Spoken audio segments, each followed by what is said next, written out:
Stablecoins. Le secteur bancaire s'inquiète pour ses parts de marché. Alors qu'un projet de loi sur les stablecoins est à l'étude aux États-Unis, les défenseurs de l'industrie bancaire ont exprimé leurs craintes. Quelles sont leurs inquiétudes?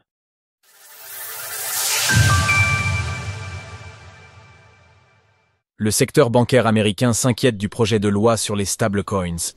Aux États-Unis, le cadre légal sur les stablecoins qui est en train d'être établi est l'un des sujets du moment, démontrant de la volonté de la nouvelle administration à renouer avec l'écosystème. Malgré tout, cela ne fait pas nécessairement que des heureux, et notamment dans le secteur bancaire.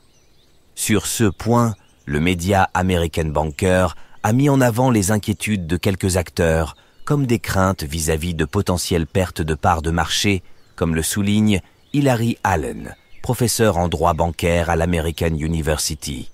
Si nous mettons en place un régime où il est possible pour les plus grandes entreprises technologiques d'accepter l'équivalent fonctionnel des dépôts tout en gérant en même temps toutes leurs autres plateformes avec toutes les données et la base de clients qu'elles impliquent, je pense qu'il y a une réelle possibilité que les banques se retrouvent surpassées par ces plateformes technologiques.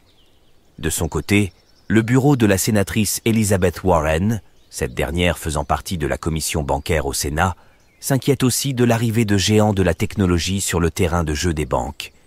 Si COS Entreprises souhaitent effectuer des paiements, elles doivent s'associer à des institutions financières réglementées ou faciliter les transactions entre elles. Mais ce projet de loi sur les stablecoins rompt avec ce statu quo en autorisant les grandes entreprises technologiques et autres conglomérats commerciaux à émettre leurs propres stablecoins qui sont l'équivalent fonctionnel d'un dépôt bancaire. Ainsi, la sénatrice pourrait prochainement proposer un amendement visant à interdire aux entreprises non financières de s'affilier à un émetteur de stablecoin. Quoi qu'il en soit, l'actuel projet de loi dont il est question aujourd'hui doit encore obtenir 60 voix au Sénat afin d'être adopté, ce qui nécessiterait que 7 sénateurs démocrates votent en sa faveur.